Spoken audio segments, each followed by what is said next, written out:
ఒంగోలు నగర పరిధిలోని ముక్తినూతలపాడుకు చెందిన బోడపాటి ద్రోణాచలాన్ని అతి కిరాతకంగా పెట్రోల్ పోసి తగలపెట్టి చంపిన కేసులో ఇద్దరు నిందితులను అరెస్టు చేసి కోర్టుకు హాజరుపరుస్తున్నట్లు ఒంగోలు డీఎస్పీ రాయపాటి శ్రీనివాసరావు తెలియజేశారు.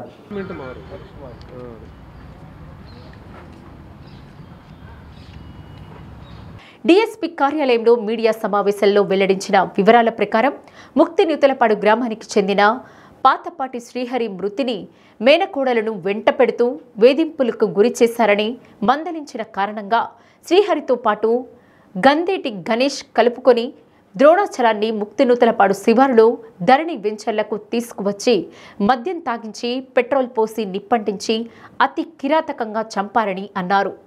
ఈ కేసులో ఇద్దరు నిందితులను అరెస్ట్ చేసి రిమాండ్కు తరలించిన తాలూకా సిఐ విజయకృష్ణ పోలీస్ సిబ్బందిని డీఎస్పీ అభినందించారు.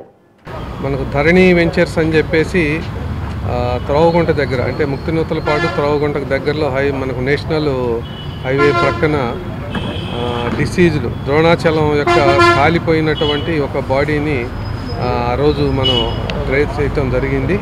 దాని మీద కంప్లైంట్ మేరకు కూడాను మనం మర్డర్ కేసు నమోదు చేయటం జరిగింది. అయితే దీంట్లో శ్రీహరి గణేష్ అనేటటువంటి వీళ్ళిద్దరూ కూడాను ఈ ద్రోణాచలాన్ని తను తాగి ఉన్నటువంటి సందర్భంలో అన్కాన్షియస్ స్టేట్లో ఉండగా కాల్చి అంటే పెట్రోల్ పోసి కాల్చి చంపటం జరిగింది. దీనికి కొంత బ్యాక్గ్రౌండ్ ఉంది. ఈ ఇద్దరిది కూడాను ముక్తినూతలపాడు గ్రామమే. అయితే శ్రీహరి ఈ చనిపోయినటువంటి ద్రోణాచలం యొక్క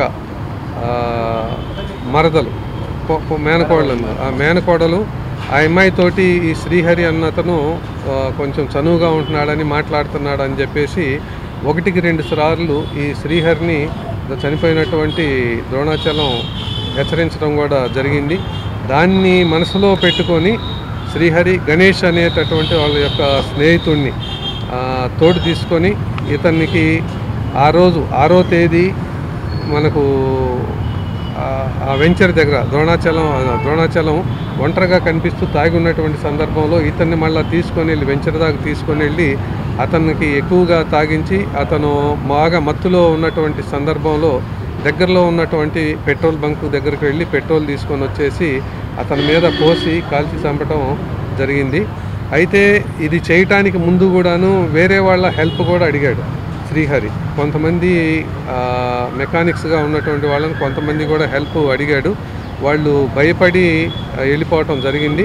తర్వాత ఈ గణేష్ అతని యొక్క హెల్ప్ తీసుకొని అతన్ని మర్డర్ చేయటం జరిగింది. కేవలం వాళ్ళ మేనకోడలను తను చనువుగా ఉన్నాడని మాట్లాడుతున్నాడని చెప్పేసి దాన్ని దృష్టిలో పెట్టుకొని వారం చేసినందువల్లనే శ్రీహరి దీనికి ఈ ఘాతుకానికి పాల్పడటం జరిగింది.